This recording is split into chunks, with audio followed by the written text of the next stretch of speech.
మన ప్రభు అయిన యేసుక్రీస్తు నామంలో జూమ్లో జాయిన్ అయిన మీ అందరికి కూడా నా హృదయపూర్వకమైన వందనాలు తెలియజేస్తున్నాను. ప్రియమైన దేవుని బిడ్డలరా, బైబిల్ స్టడీలో భాగంగా మనం మత్తయి సువార్త 14వ అధ్యాయంలో మనం ఉన్నాము. 13వ అధ్యాయంలో మరి ఉపమానాలన్నీ కూడా కొన్ని ఉపమానాలు మనం ఇంచుమించుగా 6 ఉపమానాలు మనం చూసాము. పరలోక రాజ్యాన్ని గురించి మనం గత వారంలో మాట్లాడుకున్నాం. దేవుని స్తోత్రం కలుగును గాక. 14వ అధ్యాయంలో కొన్ని టాపిక్స్ ఉన్నాయి. సింపుల్ గా నేను చెప్పి ముగిస్తాను. మొట్టమొదటిది ఇక్కడ ఒక కథ మనకు బాగా తెలుసు. మత్తయి సువార్త 14వ అధ్యాయంలో ఆ సమయమందు చతుర్థాధిపతి అయిన హేరోదు యేసును గూర్చిన సమాచారం విని, ఇతడు బాప్తిసమిచ్చు యోహాను, అతడు మృతుల్లో నుండి లేచి ఉన్నాడు, అందువలనే అద్భుతములు అతని యందు క్రియారూపములు అగుచున్నవని తన సేవకులతో చెప్పాను. ప్రియమైన దేవుని బిడ్డలారా, ప్రభు అయిన యేసు క్రీస్తుని చూసిన చతుర్థాధిపతి అయిన హేరోదు, దీన్ని హేరోద్ ద టెట్రాక్ అంటారు. ఈయనే హేరోదు అంతిప. ప్రియమైన దేవుని బిడ్డలారా, ఈయన పరిపాలించిన ప్రాంతం గలిలయ మరి పెరయా ప్రాంతం, అంటే ఇప్పుడు జోర్డాన్ ప్రాంతాన్ని పరిపాలించారు. ఈ హేరోదు అంతిప, హేరోదు ఫిలిప్పు, ఆర్టిబిలాసు, వీళ్ళందరూ కూడా ఎవరంటే హేరోదు ది గ్రేట్ యొక్క పిల్లలు, కొడుకులు. హేరోద్ ది గ్రేట్ అనేవాడు ప్రభు అయిన యేసుక్రీస్తు పుట్టినప్పుడు 2000 మంది చిన్న పిల్లల్ని యేసు ప్రభువుని చంపాలనుకుంటే జ్ఞానులు అతన్ని మోసం చేశారనుకొని, జ్ఞానులు తమ దారిని తాము వెళ్ళిపోయారు కదండి. అందుకని ఆ ఇంచుమించు 2 సంవత్సరాల వయసు ఉన్న పిల్లలందరినీ కొన్ని వేల మందిని చంపేశాడు. మత్తయి సువార్త 2వ అధ్యాయంలో హేరోద్ ది గ్రేట్ అంటారు. అతన్ని మహా హేరోద్ అంటారు. బహు దుర్మార్గుడు. అతను 4 BCలో అతను చనిపోయాడు. ప్రియమైన దేవుని బిడ్డలు, అతని కుమారులు, అతని యొక్క 2వ భార్య కుమారుడేమో అరిస్టాబ్యులస్, 3వ భార్య కుమారుడేమో ఫిలిప్పు, 4వ భార్య కుమారుడేమో హేరోద్ అంతిప. ఇక మొదటి భార్య కుమారుడు అనేది నాకు తెలియదు, అది గూగుల్లో సెర్చ్ చేస్తే మీకు దొరుకుతుంది, ట్రై చేయండి. దేవుని స్తోత్రం కలుగును గాక. ఆ మహా హేరోద్ యొక్క రాజ్యం 4 భాగాలు చేయబడింది. హేరోద్ ద టెట్రాక్ అంటే అర్థం ఏంటంటే 4వ భాగానికి రాజు అని అర్థం. అయితే బైబిల్లో 3 పేర్లే ఉన్నాయిగా 4వ వాడి పేరు లేదు. ఇతడు ఏ ప్రాంతాన్ని పరిపాలించాడంటే, మహా హేరోదేమో ఇశ్రాయేల్ దేశాన్ని అంతా పాలించాడు. అతని పిల్లలు మాత్రం 4 భాగాలు చేసుకొని పరిపాలించారు. గలిలయ ప్రాంతాన్ని, పెరయా ప్రాంతాన్ని, ఇప్పుడు జోర్డాన్ ప్రాంతాన్ని ఈ హేరోదు అంతిప అనేవాడు పరిపాలించాడు. ఇతని పరిపాలనా కాలం 4th BC, 4 BC నుండి 39 AD వరకు పరిపాలించాడు ఇతను పరిపాలించిన కాలం. ఈ హేరోదు అంతిప అనేవాడు మహాహేరోదు యొక్క 3వ భార్య కుమారుడు ఇతను. అక్కడ ఆ రోజుల్లో జరిగే వివాహాలు కనుక మనం గమనించి, హేరోదియా అనే ఆమె ఎవరంటే మహాహేరోదు యొక్క కుమారుడైన ఆర్టిబిలస్ యొక్క కూతురు. ఈ తన కూతుర్ని ఎవరు చేసుకున్నారంటే, హేరోదు ఫిలిప్ అనేవాడు ఆర్టిబిలస్ యొక్క తమ్ముడు అవుతాడు. హేరోదు యొక్క మరొక భార్య కొడుకు అనమాట. ఈ హేరోదు ఫిలిప్ అనేవాడు తన అన్న కూతుర్ని అక్కడ వివాహం చేసుకోవడం జరిగింది. హేరోది అని వివాహం చేసుకోవడం జరిగింది. సరే, వాళ్ళ పద్ధతిలో వివాహం చేసుకున్నారు. హేరోదు ఫిలిప్ వివాహం చేసుకున్న హేరోదియని బలవంతంగా హేరోదు అంతిప అనేవాడు ఆమెని బలవంతంగా తీసుకొని వెళ్ళిపోయి ఆమెతో కాపురం చేయడం మొదలుపెట్టాడు. అంటే ఒక రకంగా ఇతను హేరోదు ఫిలిప్ దగ్గర నుంచి స్టోల్ చేశాడు, దొంగిలించాడు. తన యొక్క తమ్ముడు అన్న భార్యని దొంగిలించినట్లుగా మనం చూడవచ్చు అనమాట. ప్రియమైన దేవుని బిడ్డలరా, ఈ విషయాన్ని ఆ రోజుల్లో బాప్తిసమిచ్చు యోహాను సువార్త ప్రకటించే రోజులు కనుక అతను ఖండించాడు. ఖండించినందుకు గాను మరి హేరోదు టెట్రాక్ చతుర్థాధిపతి అయిన హేరోదు ఏం చేశాడో ఈ 14వ అధ్యాయంలో రాయబడింది. హేరోదు జన్మదినం రోజున హేరోదియ కుమార్తె, ఆమె పేరు సలోమి, హేరోదియ కుమార్తె నాట్యమాడింది. ఈ హేరోదు అంతిప లేదా హేరోదు టెట్రాక్ అనేవాడి యొక్క పుట్టినరోజున హేరోదియ కుమార్తె అంటే హేరోదు అంతిపకు పుట్టిన కుమార్తె కాదు ఈమె. హేరోదు ఫిలిప్పుకు పుట్టిన కుమార్తె, ఈయనకు పుట్టిన కుమార్తె కాదు. ఈ హేరోదియస్ యొక్క డాటర్ ఏం చేసిందంటే నాట్యం ఆడింది. ఎవరు? హేరోదు అంతిప ఎదుట నాట్యం ఆడింది. ఎందుకంటే వాళ్ళ అమ్మ ఇక్కడికి వచ్చింది కాబట్టి, ఇతను భారీగా ఉంది కాబట్టి ఆ అమ్మాయి కూడా ఇక్కడికి వచ్చింది. నాట్యం ఆడినప్పుడు అక్కడ చూడండి, మీరు వాక్యంలో గమనిస్తే, 6వ వాక్యంలో గమనిస్తే, ఆ హేరోదు సంతోషపడిపోయి ఏమడిగినా నేను ఇస్తానన్నాడు. ఏమడిగినా నేను ఇస్తాను, ప్రమాణపూర్వకంగా నీకు వాగ్దానం చేస్తున్నాను పాప, నీకేం కావాలో అడగమన్నాడు. మరొక చోట రాయబడింది, నా రాజ్యంలో 3వ భాగం అడిగినా ఇస్తానన్నాడు. మరొక సువార్తలో రాయబడింది. ప్రియమైన దేవుని బిడ్డలారా, ఈ కుమార్తె ఏమడిగింది తెలుసండి? తన తల్లి సలహా కోరింది. అమ్మా ఇట్లా అడుగుతున్నాడు, ఏం అడగమంటావు అని అడిగితే, హేరోదియా ఏమని అడగమని తెలుసండి? బాప్తిస్మిచ్చి యోహాను తల నరకి ప్లేట్లో పెట్టి నాకు ఇమ్మని అడగమనిందండి. ఒక చిన్న బిడ్డకి ఒక తల్లి ఏం బోధించిందంటే, తన యొక్క అక్రమ సంబంధాన్ని ఖండించిన బాప్తిస్మిచ్చి యోహాను అప్పటికే చెరసాలలో ఉన్నాడు. మత్తయి సువార్త 11వ అధ్యాయంలో ఇందుకే చెరసాలలో వేశారు ఆయన్ని. చతుర్థాధిపతి అయిన హేరోదే చెరసాలలో వేశాడు. కానీ చతుర్థాధిపతి హేరోదికి బాప్తిస్మిచ్చి యోహాను అంటే భయం. ఆయన దైవభక్తుడు, ఆయన జోలికి పోకూడదని. అందుకే ఆయన చెరసాలలో వేశాడు, కానీ చంపలేదు.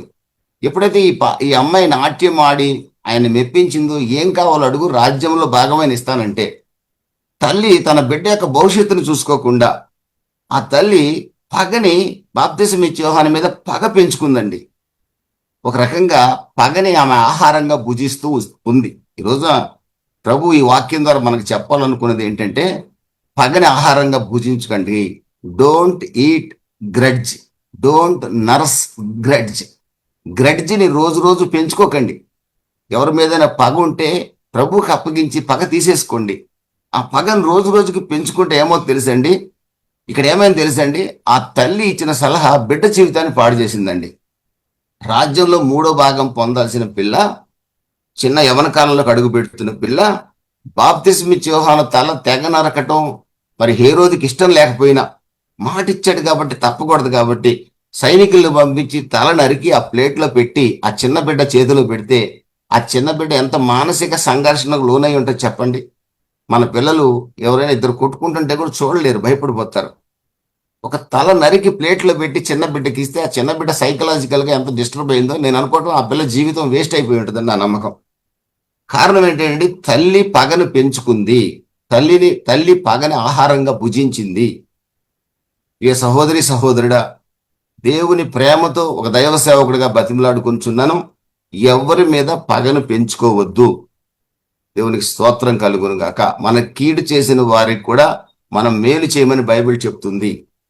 పగ తీర్చుట నా పని అని బైబిల్ స్పష్టంగా చెప్తుంది. దేవునికి స్తోత్రం కలుగును గాక.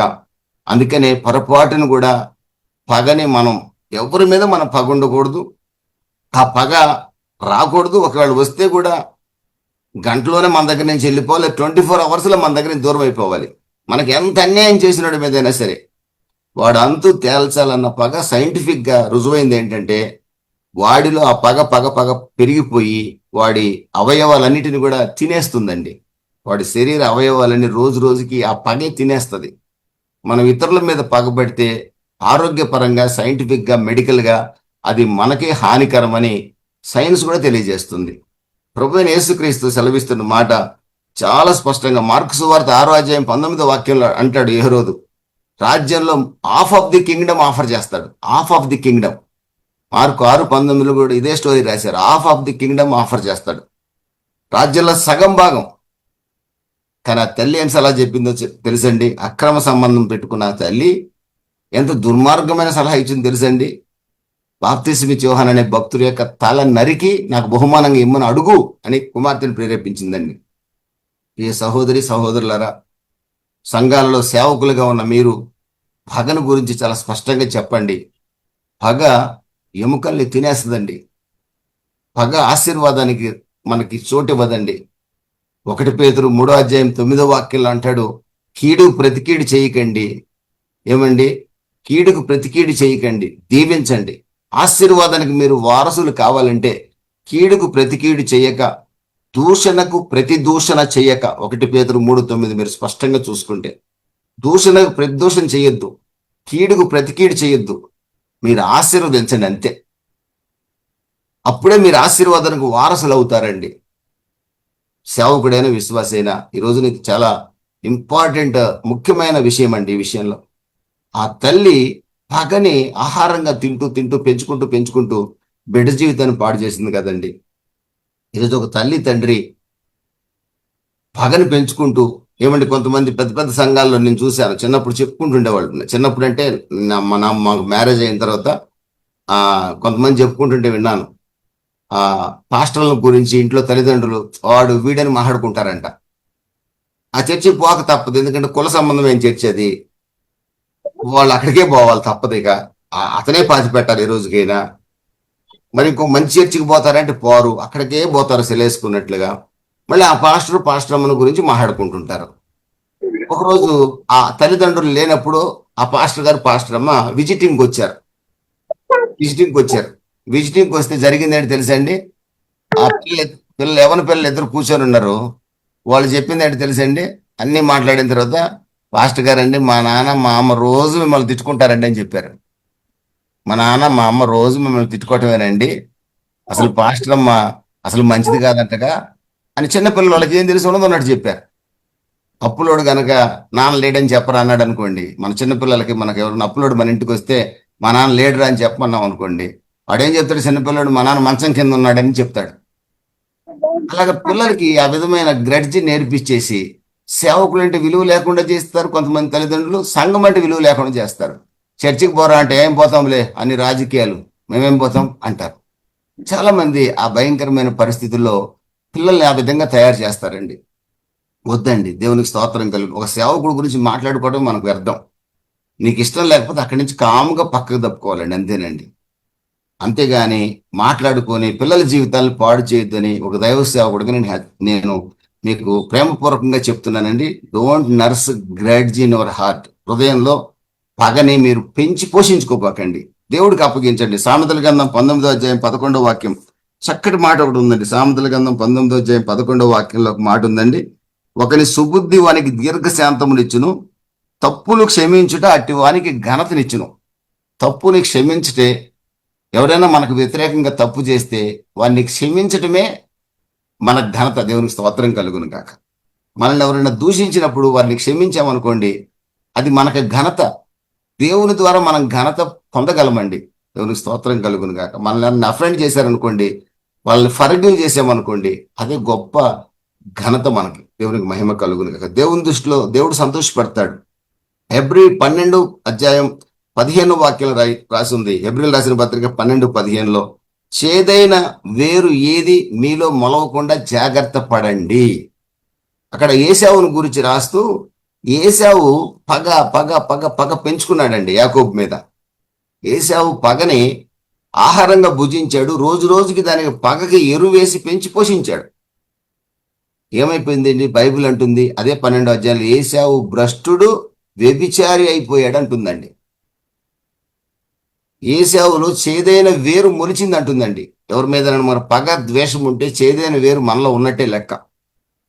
దాన్ని తొలగించుకోకపోతే ప్రియమైన దేవుని బిడ్డలరా, బహు ప్రమాదం. దేవుని ఆశీర్వాదాలు మన జీవితంలోకి రావండి. కొంతమంది సేవకులకి సంఘాల మీద పగ. ఆ ఊర్లో 2 సంఘాలు ఉంటే ఒకడికి పడదు. నేను ఒక ఊరికి వెళ్ళా, మా రమేష్ గాంధీ ఊరికి వెళ్ళా. రమేష్ గాంధీ సడన్గా వెళ్ళాను, సువార్త సభ పెట్టాడు, నేను వెళ్ళానని. ఆ దారిని వెళ్తూ వెళ్ళా. కరెక్ట్గా మా వాడి చర్చి గోడ పక్కనే ఇంకో పాస్టర్ కుటుంబ ప్రార్థన పెట్టాడు కావాలని. ఆ రోజు మైక్ కరెక్ట్గా ఈ వైపే తిప్పి పెట్టాడు మైకు. అంటే నేను చెప్పే వాక్యం ప్రజలకు వినపడకుండా. పగ పగ పగ. ప్రియమైన దేవుని బిడ్డలారా, ఈ పగకి కులం లేదు, మతం లేదండి, అన్న లేదు, తమ్ముడు లేదు. ఈ పగ జీవితాలను పాడు చేస్తుంది. క్రైస్తవుడి జీవితంలో పగ అనేది శూన్యం కావాలండి. దేవునికి స్తోత్రం కలుగును గాక. క్రైస్తవుడి జీవితంలో క్షమించే గుణం అనేది అతడు ఆహారంగా భుజించగలగాలి. దేవునికి స్తోత్రం కలుగును గాక. క్షమించుడి, అప్పుడు మీరు క్షమించబడతారు. బైబిల్ స్పష్టంగా చెప్తుంది. ద్వేషించండి, ఖచ్చితంగా మీరు దేవుని చేత ద్వేషించబడతారు. ద్వేషిస్తే దేవుడు మనల్ని ద్వేషిస్తాడు. క్షమిస్తే శత్రువుని దేవుడు మనల్ని క్షమిస్తాడు. దేవునికి స్తోత్రం కలుగును గాక. విషయాన్ని చాలా జాగ్రత్తగా గుర్తుపెట్టుకోవాలని ప్రేమపూర్వకంగా కోరుకుంటున్నాను. మరి తప్పుల్ని క్షమించడం మనకి ఘనత అండి. దేవునికి స్తోత్రం కలుగును కాక. రెండో విషయాన్ని కూడా నేను మీకు చెప్తాను. రెండు విషయంలో మనం చూసినట్లయితే 13వ వాక్యం నుండి 21వ వాక్యం. యేసు ఆ సంగతి విని, అంటే యోహాన్ని చంపేశారు, ఆ సంగతి విన్నాడు. అక్కడి నుండి అరణ్య ప్రదేశానికి ఏకాంతంగా వెళ్ళాడు. జనసమూహం ఆ సంగతి విని పట్టణముల నుండి కాలినడకన ఆయన వెంట వెళ్ళి, ఆయన వచ్చి గొప్ప సమూహం చూసి వారి మీద కనికెరపడి, యేసు ప్రభు కనికెరపడ్డాడు అనే సంగతిని పరిశుద్ధ గ్రంథంలో చాలా సందర్భాల్లో రాసి ఉంది. ఇంచుమించుగా కనికెరపడెను అనే పదం 12 టైమ్స్ ఈ సువార్తల్లో ఉన్నట్లుగా నాకు తెలిసిన విషయం నేను చెప్తున్నాను. ఇంకా ఎక్కువ సార్లు కూడా ఉండొచ్చు, రకరకాల పదాల్లో వాడి ఉండొచ్చు. యేసు నాయని విధవరాల మీద కనికరపడ్డాడు. ఏమండి, కాపర్లేని గొర్రెలను చూసి కనికరపడ్డాడు. మార్కు సువార్త 1వ అధ్యాయంలో కుష్ఠవ్యాధిగ్రస్తుని చూసి కనికరపడ్డాడు. ఈ విధంగా యేసు కనికరం కలిగిన దేవుడు. ఆయన పేరు ఏంటంటే కనికరము గల తండ్రి, ఫాదర్ ఆఫ్ కంపాషన్ అని పేరు. దేవునికి స్తోత్రం కలుగును గాక. ఆయన కనికర పట్టమే తెలుసు కానీ పగ తీర్చుకోవడం తెలియదండి ఆయనకి. ఆయన పగ తీర్చుకునే పని అయితే మనలాంటి దుర్మార్గుల్ని ఎన్ని రోజులు భరించాల్సిన అవసరంలా. ఎందుకంటే మనం చేసిన పనికి ఏమంటే తన పోలికగా తన స్వభావం మందు మనల్ని సృష్టించిన దేవుణ్ణే మనం గుండెల మీద తనితే ఆయన పగ తీర్చుకునే పని అయితే ఇన్ని రోజులు మనం ఉండమండి. ఆయన కనికరమే మనల్ని బతికిస్తుంది. దేవుని స్తోత్రం కలుగును గాక. నీ కనికరమే నన్ను స్వస్థపరచును, నీ కనికరమే, నీ కనుచూపే నన్ను కాపాడును. దేవుని స్తోత్రం కలుగును గాక. యేసు యొక్క కనికరం ఈ రోజున మనల్ని బతికిస్తుంది. ప్రభు ఏకాంత ప్రదేశానికి వెళ్ళి ప్రార్థన చేస్తున్నాడండి. సాలిటరీ ప్లేస్కి వెళ్ళాడు. దేవుని స్తోత్రం కలుగు. ఇక్కడ రెండో విషయాన్ని మీరు గుర్తుపెట్టుకోవాలి. ప్రభు మనం యేసుక్రీస్తు వలె ప్రార్థించే వారిగా ఉండాలండి. రెండో పాయింట్ ఏంటంటే, మొట్టమొదటి పాయింట్, పగని మనము పెంచి పోషించుకోకూడదు. రెండవది, యేసు వలె ప్రార్థించే వారిగా మనం ఉండాలి. యేసుక్రీస్తు ఏకాంతంగా వెళ్ళి ప్రార్థించడం, అరణ్య ప్రదేశానికి వెళ్ళి ప్రార్థించాడు అని రాసింది. మనం అరణ్యాలు ఎక్కడ లేవు, అన్ని రాతి ప్రదేశాలు అయిపోయాయి. కానీ ఒంటరిగా ప్రార్థన చేయటం అనేది మన జీవితంలోకి అలవాటుగా మారాలి. మా ప్రియ సహోదరుడు సేవకుడు వేటపాలెంలో పాలరాజు గారు ఈ మధ్య ప్రభువు నన్ను నిద్రించారు.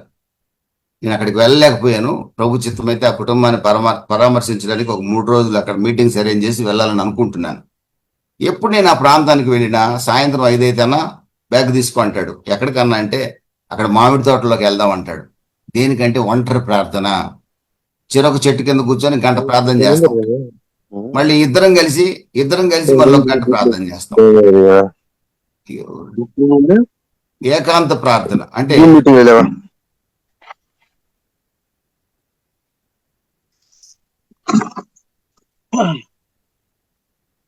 ఏకాంత ప్రార్థన ఆయన జీవితంలో అది అలవాటుగా మారింది. అంతకుముందు శాంసన్ గారిని మరొక సహోదరుడు ఉండేవారు, 80 సంవత్సరాల వయసు. నేను ఎప్పుడు ఆయన కలిసినా, అయ్యా బయటికి వెళ్దాం రా అంటే ఎక్కడికన్నా ప్రార్థన. LEFలో ఆ ఏకాంత ప్రార్థనకి ఎక్కువ ప్రాధాన్యత ఇస్తారు. దేవుని స్తోత్రం కలుగునుగా. అటువంటి ఏకాంత ప్రార్థన వీరుడు, మోకాళ్ళ వీరుడు నా ప్రియ సహోదరుడు ప్రభు నన్ను నిద్రించాడు. దేవునికి స్తోత్రం కలుగును కాక.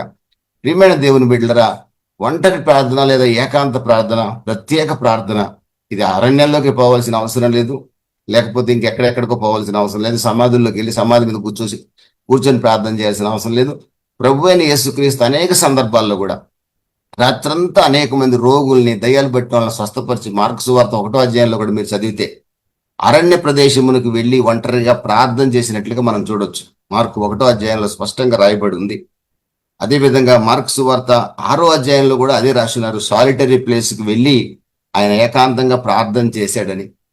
యోహాను సువార్త 6వ అధ్యాయంలో కూడా డెజర్ట్ ప్లేస్కి వెళ్ళి ఆయన ఏకాంతంగా ప్రార్థన చేసినట్లుగా కూడా మనం చూడొచ్చు.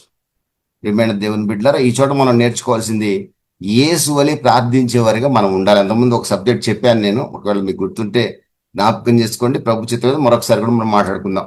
3వ విషయాన్ని చూసినప్పుడు, అక్కడ జన సమూహాలు ప్రభు అయిన యేసుక్రీస్తుని వెతుక్కుంటూ ఆయన ఏకాంత ప్రదేశంలో ప్రార్థన చేసుకొని తిరిగి వచ్చేటప్పుడు యేసు ఎక్కడ ఉన్నాడో తెలుసుకొని పరిగెత్తుకొని వచ్చారంట జనాలు. ఇంచుమించు ఒక 20,000 మంది వచ్చారు. 5,000 మంది పురుషులు అక్కడ రాయబడి ఉంది. ఇంచుమించు 5,000 మంది స్త్రీలు ఉంటారు. వాళ్ళ పిల్లలు ఒక్కొక్కరు ఇద్దరు వేసుకున్నా కూడా 15,000 to 20,000 పీపుల్ గ్యాదర్ అయ్యారు ఒక చోట. వారికి యేసు ప్రభు బోధించాడు, వాక్యాన్ని బోధించాడు. అయితే జనుల మీద ప్రభు కనికరపడ్డాడు. దేవుని స్తోత్రం కలుగును కాక. ఆయన కంపాషనేట్ గాడు, కనికరపడే దేవుడు. ఈ రోజు కూడా మీ మీద, నా మీద మన అవసరత ఏముందో మనకంటే కూడా ప్రభువుకి ఎక్కువ తెలుసండి. రేపు మనకి ఏ అవసరం రాబోతుందో కూడా ప్రభువుకు తెలుసు. ఆయన్ని గనక నమ్ముకొని, ఆయన్ని గట్టిగా పట్టుకొని ఆయన మీదే మనసు నిలపగలిగితే మన అన్ని విషయాల్లో కనికరం చూపించే బాధ్యత ఆయన తీసుకుంటాడండి. ఆయన మీద నమ్మకం లేకపోతే ఎందుకు ఆయన కనికరిస్తాడు చెప్పండి? మన తండ్రి మనల్ని కనికరించాలి అని అంటే తండ్రి కొంత విధేయత చూపిస్తేనే కదా ఆయన కనికరించగలుగుతాడు. లేకపోతే వీడికి పైసలు ఇచ్చానంటే వీడి దుర్మార్గుడు ఎక్కడైనా తాగి పడిపోతాడేమో, తండ్రి డబ్బులు ఇవ్వడు కదా. మన ప్రవర్తన సరిగా ఉందనుకున్నప్పుడు తండ్రికి ఎక్కువ మన మీద దయగలుగుతుంది. అదేవిధంగా ప్రభు అయిన యేసుక్రీస్తుని కూడా గట్టిగా మనం హత్తుకున్నప్పుడు నమ్మకంగా ఆయన మీద పరిపూర్ణమైన నమ్మకం ఉంచినప్పుడు ఆయన ఎవరి మీదైనా కనికర పడతాడు. కానీ ఆయన నమ్మిన వారి మీద మరింత కనికరం చూపిస్తాడు. దేవుని స్తోత్రం కలుగునుగా. ఎందుకంటే ప్రతి ఒక్కరి దుర్మార్గుడి మీద కూడా కనికర పడ్డాడు ఆయన. అంత కనికరం అయింది. మరి మనం సన్మార్గులం కదండి, ప్రభువైన యేసుక్రీస్తు రక్తంలో కడగబడిన వాళ్ళం కదా, మన మీద ఎందుకు ఆయన కనికర పడ్డు? ఖచ్చితంగా కనికర పడతాడు. కనికర పట్టలేదంటే మనం ఆయన మీద ఆనుకునే వారిగా మనం లేము. ఎవరి మనసు నీ మీద ఆనుకొనునో వాని పూర్ణశాంతి కని వారిగా కాపాడుతానని వాక్యం సెలవిస్తుంది. ఈ రోజున పూర్ణశాంతిని అనుభవించలేకపోవడానికి కారణం మన మనసు ఆయన మీద పరిపూర్ణంగా లేదు. ఎందుకంటే ఆయన ఉన్నాడని మనకు నమ్మకం ఉంది, మరొక పక్కన లోకం భయపెడుతుంది. ఏమవుతుందో ఏందో తెలియదు. అటు లోకాన్ని వెంబడిద్దామని ఆశ ఉంటుంది, ఇటు ప్రభువుని వెంబడించాలని ఆశ ఉంటుంది. ఈ రెండింటి మధ్య మనిషి నలిగిపోయి ఆశీర్వాదాలు కోల్పోతున్నామండి. పరిశుద్ధ గ్రంథంలో మీరు ఎవరినైనా తీసుకోండి, దేవుని మీద పరిపూర్ణంగా ఆధారపడిన నెహెమ్యా దీవించబడ్డాడు, పరిపూర్ణంగా ఆధారపడిన దానియేలు దీవించబడ్డాడు, పరిపూర్ణంగా ఆధారపడి అప్పుడప్పుడు పక్కకు తప్పుకొని గందరగోళం అయిపోయిన దావీదు కూడా ఫైనల్గా పరిపూర్ణంగా ఆధారపడి దేవునికి ఇష్టయ్యాడు. మూడు బారిన జీవితాన్ని జీవించిన రూతు దేవుని మీద ఆధారపడి ఇశ్రాయేలు వంశాన్ని వద్దులు చేసిన రాహేలుగా మార్చబడింది. పరిశుద్ధ గ్రంథంలో మీరు ఎవరిని తీసుకున్నా, అపోస్తలుడైన పౌలు రంపలతో కోయపడ్డాడు, నరకపడ్డాడు, నేను కాదంటలా, ప్రభు కొరకు హతసాక్షి అయ్యాడు. కానీ అతను ప్రభు మీద ఆధారపడి జీవించిన జీవితంలో ఎన్ని అద్భుతాలు జరిగినాయి అతని ద్వారా చెప్పండి. ఎన్ని అద్భుతాలు జరిగినాయి. ఒక వ్యక్తి చనిపోతే పౌలు గారు అతని దగ్గరికి వెళ్ళి ప్రార్థన చేస్తాడు, బతికాడు. ఆ మెళితే అనే ద్వీపంలో ద్వీపవాసులందరూ రక్షించబడ్డారు. సముద్రంలో నశించిపోవలసిన 270 మంది కంటే ఎక్కువ మంది పౌలు గారి ద్వారా రక్షణ పొందారు. దేవుని స్తోత్రం కలుగునుగా. హింసలు వచ్చాయి, కానీ అతని జీవితం ఆశీర్వాదకరంగానే ముగిసింది. ఎంత ధైర్యం అంటే, మంచి పోరాటం పోరాడాను, నా కొరకు కిరీటం ఎదురు చూస్తుంది అంటున్నాడండి. దేవుని స్తోత్రం కలుగునుగా. నేను సంతృప్తి కలిగి బతుకుతున్నాను అంటున్నాడు. ఆధారపడగలిగితే దేవుని కనికరాన్ని మరింతగా మనం పొందగలుగుతాం. ఇక్కడ ప్రజలను చూసి కనికర పడ్డాడండి. ఈ 12 మంది శిష్యులకు ఉన్న అలవాటు ఏంటంటే, 15వ అధ్యాయంలో కూడా, మత్తయి సువార్తలో కూడా ఎంతసేపు శిష్యుల్ని పంపించేయాలని జనాల్ని పంపించేద్దామనే, ప్రభువా ఇది అరణ్య ప్రదేశం, ఇది కొండ ప్రదేశం, ఇంతమందికి భోజనం పెట్టాలంటే మన వల్ల ఎక్కడ అవుతుంది, పెందలాడే వాళ్ళని ఇంటికి పంపించేద్దాం. వాళ్ళు 2 సందర్భాల్లో కూడా, ఒకసారి 4,000 మంది భోజనం చేశారు, ఒకసారి 5,000 మంది భోజనం చేశారు, పిల్లలు కాకుండా పురుషుల వరకే. 2 సందర్భాల్లో కూడా శిష్యుల నోటి నుంచి వచ్చిన మాట ఏంటో తెలుసండి. ఏమండి? 15వ వాక్యంలో, సాయంకాలం అయినప్పుడు శిష్యులు ఆయన వద్దకు వచ్చి, ఇది అరణ్య ప్రదేశం, ఇప్పటికే పొద్దుపోయింది, ఈ జనులు గ్రామంలోకి వెళ్ళి భోజన పదార్థాలు కొనుటకై వారిని పంపివేయమని చెప్పిరి. 15వ అధ్యాయంలో కూడా అదే మాట చెప్తారు మళ్ళీ. వీళ్ళకి ఎంతసేపు ఎవరికి కనీసం టీ ఇవ్వటం కానీ బిస్కెట్ ఇవ్వటం కానీ ఇష్టం ఉండదు. వీళ్ళకి ఎంతసేపు వాళ్ళ ఇంటికి పోయి తినొచ్చేదే కానీ మన ఇంటికి వస్తే కనీసం ఒక గ్లాస్ నీళ్ళు ఇద్దామని ఆలోచన కూడా వీళ్ళకి లేదండి. మళ్ళీ వీళ్ళందరూ శిష్యుల సేవకులే, 12 మంది దైవ సేవకులరా. ఈ మీటింగ్లో ఉన్న దైవ సేవకులతో ప్రభు మాట్లాడుతున్నాడు. మనం విశ్వాసుల ఇళ్ళకి వెళ్ళి, ఏమంటే మనల్ని చూడకుండా వాళ్ళు బిస్కెట్లు ఉంటే బిస్కెట్, టీ అంటే టీ, కాఫీ అంటే కాఫీ. పాపం 75 సంవత్సరాల వయసు ఉన్న ఒక ఆమె లేచి కుంటుకుంటూ వెళ్ళి నాకు కాఫీ ఇస్తుంటే నాకు బాధ వేసింది. అన్న ఎందుకన్నా, ఏదో మిమ్మల్ని చూద్దామని వచ్చాను, మీరేంటన్నా అక్కడ అంత ఇబ్బంది పెడతారు అంటే, లేదు అది మాకు ఆశీర్వాదం, మాకు ఆశీర్వాదం. ప్రియమైన దేవుని బిడ్డలరా, ఒక సేవకుడు అని నిన్ను గౌరవించి వాళ్ళు అంత చేస్తుంటే, అదే కుటుంబం కానీ మరొక కుటుంబం కానీ నీ దగ్గరకు వచ్చినప్పుడు ఏమండి వాళ్ళు ఏ స్థితిలో వచ్చారో మనకు తెలియదు. ఎవరన్నా కానీ, పేదవాడు కానీ ధనికుడు కానీ, నువ్వు అంత ఆహారం పెట్టగలుగుతున్నావా? ఏమండి? అంత నీకున్నదే అంత పెట్టి తినమని అడగగలుగుతున్నావా? కనీసం వాళ్ళు తినరు, మ్యాక్సిమం ఎవరు కూడా. అడగగలుగుతున్నావా? అలా తినమని నన్ను అడగకుండా పంపించిన వాళ్ళు చాలా మంది ఉన్నారు నా సేవా జీవితంలో.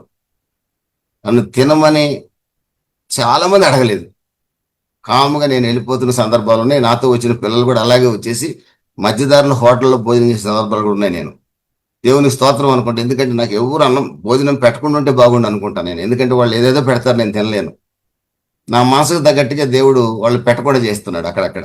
కానీ దానివల్ల నా పక్కన వాళ్ళు ఇబ్బంది పడుతున్నారు. కానీ ఆ స్వభావం మనలో ఉండాలండి. ప్రభు అంటున్నాడు, ఆ తర్వాత అంటున్నాడు ప్రభు, యేసు వారు వెళ్ళనక్కర్లేదు, మీరే వారికి భోజనం పెట్టుడి. ఆమేన్, హల్లెలూయా. ఎస్, మన బాధ్యత అండి అది, మన బాధ్యత అది. నా ఇంటికి ఎవరన్నా వస్తానని ఫోన్ చేస్తే నాకు కొంచెం బాధేస్తుంది. ఇప్పుడు ఎందుకంటే నా భార్య లేదు గనక, నా పిల్లలు పైన ఉంటారు గనక, వాళ్ళు ఒక సందర్భంలో ఉంటారు, ఒక సందర్భంలో పిల్లల్ని తీసుకొని ఆ స్కూల్కో ఎక్కడికో వెళ్తుంటారు. ఎవరైనా నా ఇంటికి వస్తానంటే కొంచెం బాధేస్తుందండి. కొంతమంది డైరెక్ట్ చెప్తాను, ఏమండి నీళ్ళు అయితే ఇవ్వగలను కానీ నేను ఏమి ఇవ్వలేను, కింద ఏమి ఉండదు, నాకు అంతా పైనుంచే వస్తుంది అంటాను నేను. అంటాను, వాళ్ళు నా కోసం వాళ్ళు బాధపడుతుంటారు, చాలా మంది పాపం వచ్చి వాళ్ళు బాధపడుతుంటారు. ఇక నేను ఏదో ఒకటి నా దగ్గర ఉన్నది ఇవ్వడానికి ట్రై చేస్తా. మా పాప అంటది, నా కోడలు, మీరు చెప్పండి మామయ్య గారు నేను చేస్తానంటే, ఆ time 2 o'clock, 3 o'clock, 4 o'clock evening time వస్తే ఆ పిల్లల్ని ఎక్కడ ఇబ్బంది పెట్టగలం? విమెన్ దేవుని బిడ్డలారా, మీరు శక్యమైతే ఏమండి, మనము ఎవరిని కూడా మన ఇంటికి వచ్చిన వాళ్ళని, ఏమండి, మన విశ్వాసం సేవకులం రాజులం కాదండి, మనం యేసుప్రభులం కాదండి. మన విశ్వాసం ఇంటి దగ్గర తింటాం ఖచ్చితంగా. ఆ విశ్వాసే కదా, ఏ విశ్వాసం వచ్చినా నీకున్న దాంట్లో కొంచెం అతనికి పెట్టాల్సిన బాధ్యత మన మీద ఉంది. ఏ టైం అయినా సరే, ఏ కష్టంలో వచ్చాడు అతను. ఒక ఆయన అయితే తల మీద చేయిబెట్టి, ఏసు నామంలో అడుగుతున్నంత ఆమె, నా ఎల్లురా తమ్ముడు, ప్రభు కార్యం చేస్తాడు అని పంపించాడు. ఒక పేదోడిని ఆకలి లేక అలమటిస్తూ వస్తే సూళ్ళూరుపేటలో జరిగింది. నేను అక్కడ బయట నిలబడున్నా.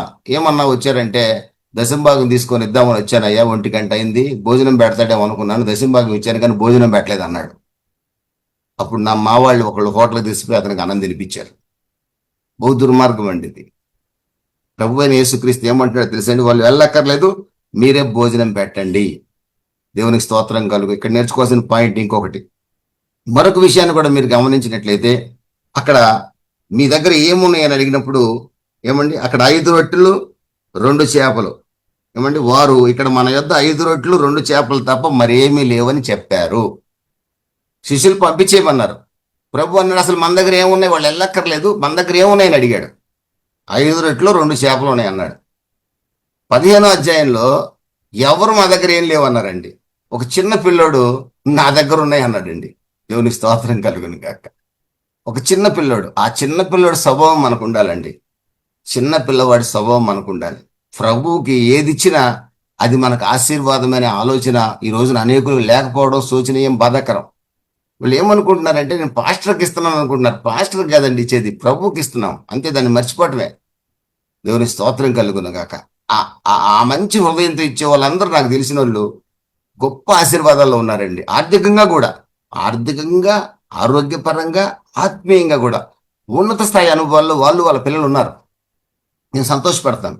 దేవుని స్తోత్రం కలుగును కాక. మొన్న నా దగ్గరకు వచ్చారు ఒక పెద్ద చర్చి వాళ్ళు. నేను మెంబర్షిప్ ఉన్న చర్చి అది. మేము చర్చి స్థలం కొంటున్నాం, మీ పిల్లలు వస్తారు కదా మా చర్చికి కానుకని ఏదో అనౌన్స్ చేశారంట. సరే, నా దగ్గరికి రారు జనరల్గా, నేను సేవకుడిని కాబట్టి, నేను మెంబర్నైనా కూడా.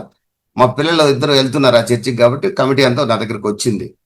వచ్చినప్పుడు సరే నేను అన్నాను, మీరు వెళ్తున్నారు కదా, ఇవ్వండి, బాగానే ఇవ్వండి కానుక అన్నాను. ఎంతో మొత్తం మీద కొంత అమౌంట్ కానుక ఇచ్చాము. వాళ్ళు అంటారు, ఆ కానుక పెట్టి ఫోటో దిగుతామంటారు. పొరపాటును కూడా మేము నేర్చుకుంది అది కాదు. మేము సహోదరులు ఎంఏ పాల్ గారి దగ్గర కానీ, ఏసన్ గారి దగ్గర కానీ మేము నేర్చుకుంది, మేము ఇచ్చింది దేవుడికి తప్ప, మాకు తప్ప ఎవరికి తెలియకూడదు. మాకు ఈ ఫోటోలు అవసరం లేదండి, దయచేసి క్షమించండి, సారీ, వెరీ సారీ అని చెప్పాం. వాళ్ళు సంతోషపడి వెళ్ళిపోయాడు. వాళ్ళ పాస్టర్ గారికి అర్థమవుద్ది ఆ విషయం, ఎందుకంటే ఆయన ఆత్మీయుడు, కొంచెం ఆయనకు అర్థమైపోద్ది. కనుక మనం బహిరంగంగా డప్పు కొట్టుకోవడం వల్ల ప్రయోజనం ఏం లేదండి. 5 loaves 2 little breads ఉన్నాయండి అక్కడ. దేవునికి స్తోత్రం. 5 రొట్టెలు 2 చేపలు, 5 రొట్టెలు 2 చేపలు ఉన్నట్లుగా అక్కడ వాళ్ళు చెప్పారు. ప్రభు అయిన యేసుక్రీస్తు చేసి అప్పగించినప్పుడు 50 మందిని వరుసగా కూర్చోబెట్టాడు. అందరూ తృప్తిగా తిన్నారు.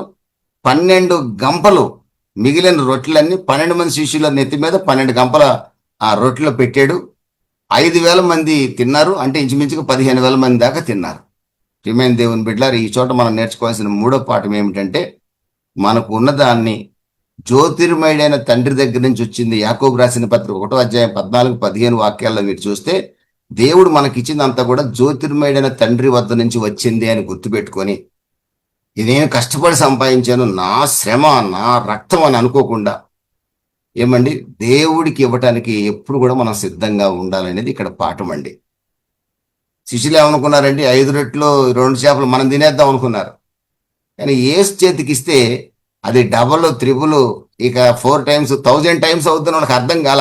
ఏసుతోనే ఉన్నారు. కానీ ఈ రోజున మన సేవకులు కూడా అర్థం కావట్లా, మన విశ్వాసులు కూడా అర్థం కావట్లా. ఏసు చేతికి దేవుని పరిచర్యలో 10 రూపాయలు విత్తితే దాని ఆశీర్వాదం ఎంత ఉంటుందని అర్థం కావట్లేదండి.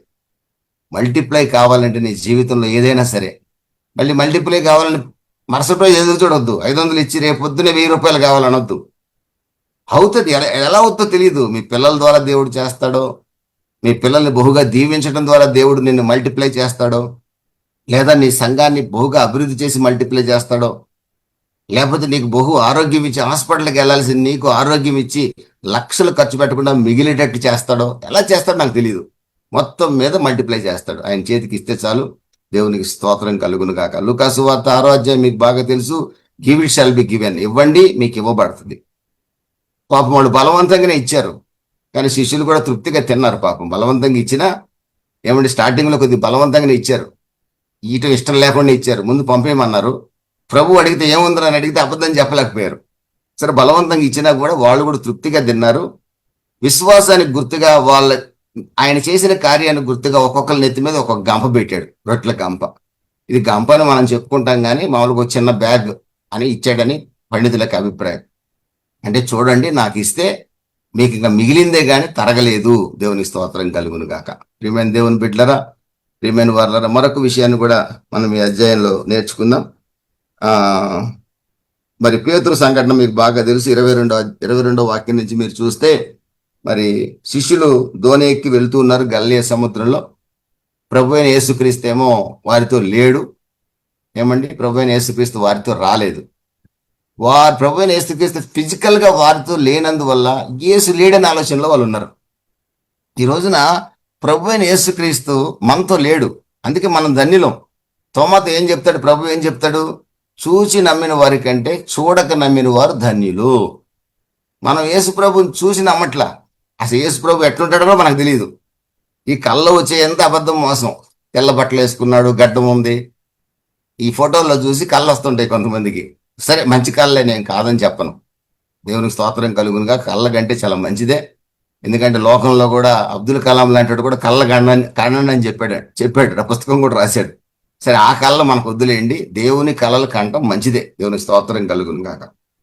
తోమ యేసు ప్రభుతోనే తిరిగి, యేసు ప్రభు మమ్మల్ని కలిసేటరా, పునరుద్ధరణైన యేసు మా దగ్గరకు వచ్చారని మిగిలిన 10 మంది శిష్యులు చెప్తే కూడా నమ్మకుండా, నేను ఆయన గాయాల్లో వేలు పెట్టి చూస్తే నమ్ముతాను అన్నాడు. కనీసం గాయాలు చూస్తే నమ్ముతాను అల్లా, గాయాల్లో వేలు పెట్టి చూస్తే నమ్ముతాను అన్నాడండి. యోహాను సువార్త 20వ అధ్యాయంలో మీరు చూడొచ్చు. ప్రభు ఏం చేశాడు మరి? తోమాని అవిశ్వాసిగా, మనల్ని ఎవరిని అవిశ్వాసిగా బతకనేడు ప్రభు. ఇక్కడ మీరు ఉన్నారంటే ఈ మీటింగ్లో మనల్ని అందరినీ బలమైన విశ్వాసులుగా మార్చాలనేది ప్రభు యొక్క సంకల్పం. అందుకే ఈరోజు ఈ మాటలు మాట్లాడుతున్నాడు మనతో. వాక్యం ద్వారా ఈరోజు దర్శిస్తున్నాడు, రేపు ఆదివారం మళ్ళీ మీ సేవకుడి ద్వారా మిమ్మల్ని దర్శిస్తాడు. ఏదో రకంగా మీలో విశ్వాసాన్ని పెంచాలని ప్రభు ఆశ. అందుకే meetings, public meetings, Zoom meetings, ఆదివారం ఆరాధనలు అందుకేనండి. వినటం వల్ల విశ్వాసం కలుగుతుంది. క్రీస్తు యేసును గూర్చిన మాట, తోమా మాట అన్నప్పుడు ప్రభు ఆయన దగ్గరికి వచ్చాడు. తోమా దగ్గరికి వచ్చి ప్రభు ఆ దేవానికి ఆకేసాడు, వేలు పెట్టేది చూడలే పాపం. అప్పుడు అంటాడు, నువ్వు చూసి నమ్ముతున్నావురా బాబు, చూడక నమ్మిన వారు ధన్యులు. మనందరం చూడక నమ్మామండి, యేసు ప్రభు చూడకుండా నమ్మాం. దేవుని స్తోత్రం, మనం ధన్యులం. తోమా కంటే ధన్యులం. దేవుని స్తోత్రం కలుగును గాక. ప్రియమైన దేవుని బిడ్డలరా, ఈ సముద్రంలో వెళ్తున్నప్పుడు భయంకరమైన గాలి ఎదురైనందున అలలు కొట్టబడుచున్నవట. రాత్రి 4వ జామున, అంటే ఇంచుమించు early morning 3 o'clock to 6 o'clock టైంలో, రాత్రి 4వ జామున సముద్రం మీద యేసు నడుచుచూ వారి యొద్దకు వచ్చాడు. యేసు దోణిలో లేడు, యేసు నడుచుకుంటూ సముద్రం మీద వచ్చాడు. ఎందుకంటే వీళ్ళు గాలి కొట్టబడుతున్నారు, అలల చేత కొట్టబడుతున్నారు, నా బిడ్డలు భయపడతారని చెప్పి ధైర్యపరచడానికి ఆయన వచ్చాడు. ఈ రోజున మీరు నేను ఏ భయంలో ఉన్నా, నా ప్రభు మనల్ని ధైర్యపరచడానికి ఎప్పుడు మన పక్కనే ఉంటాడండి. కంగారు పడకండి. ఏ రాత్రి అయినా ఏ పగలైనా దేవుడు నీతోనే ఉంటాడు. దేవుని స్తోత్రం కలుగును గాక. ఎప్పటిదాకా తెలుసండి? 28వ అధ్యాయం మత్తయి సువార్త 20వ వాక్యంలో యుగ సమాప్తి వరకు మనకు తోడుకుంటాడు. ఇది వాగ్దానం, నమ్మండి, నమ్ముదాం. కొన్ని బలహీన సమయాలు వస్తాయి మన జీవితంలో, కానీ వెంటనే తల విదిల్చుకొని, ప్రభువా నువ్వు నాకు తోడుగా ఉన్నావు, నరమాత్రుడు నన్ను ఏమీ చేయలేడు. దేవునికి స్తోత్రం కలుగును గాక. ప్రభువుని యేసుక్రీస్తు నడుస్తుంటే ఈ శిష్యులు ఏం చేశారు తెలుసండి? భూతం అనుకొని కంగారు పడిపోయారు. భూతం అనుకొని ఆ అలలో గాలి కంటే కూడా భూతాన్ని చూసినట్టుగా చూసి ఇంకా కేకలు ఎక్కువ వేసేశారు. కారణం ఏంటంటే వాళ్ళ కన్నులు యేసు మీద నిలిచి లేవు. ఇంకా 3.5 సంవత్సరాలు ప్రభుత్వం తిరిగారు, కానీ వాళ్ళ కన్నులు యేసు మీద నిలిచి లేవు, వారి మనసు యేసు మీద ఆనుకొని లేదు. కనుకనే పేతురు యేసుని ఎరగనని 3 సార్లు అబద్ధం ఆడాడు. కనుకనే ఇస్కరియోతు యూదా యేసుని శిలువకు అప్పగించాడు, మరణానికి అప్పగించాడు, దుర్మార్గులకు అప్పగించాడు. ఏమండి ప్రియమైన దేవుని బిడ్డలారా, కనుకనే తోమ ఆయన గాయాలు చూస్తే కానీ నమ్మనన్నాడు.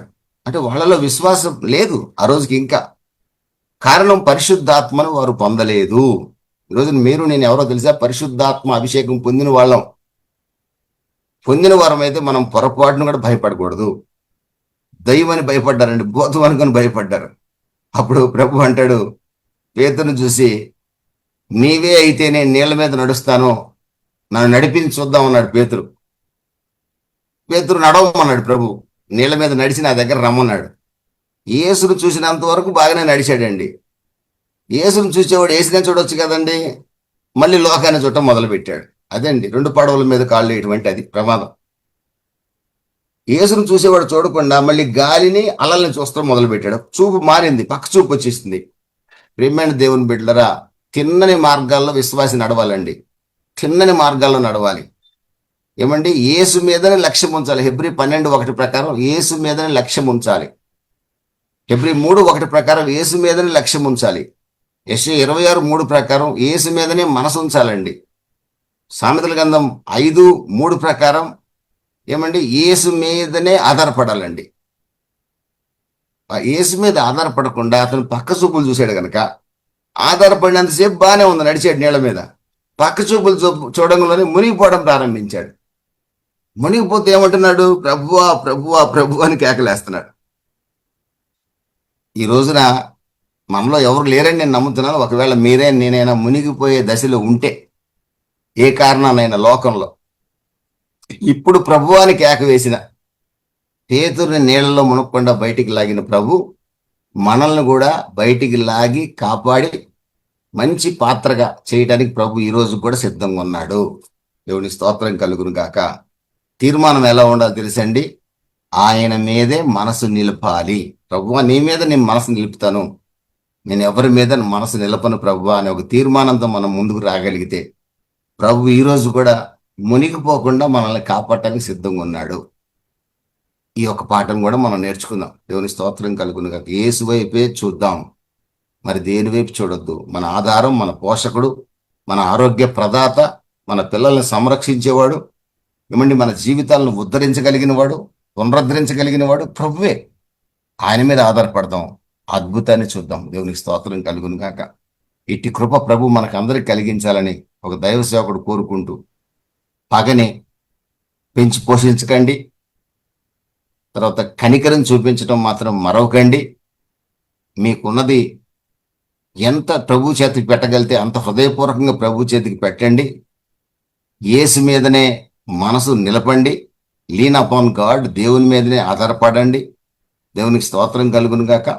ప్రియమైన దేవుని బిడ్డలారా, యేసు వలె ప్రార్థించటం మానకండి. అట్టి కృప ప్రభు మనకు అనుగ్రహించును గాక.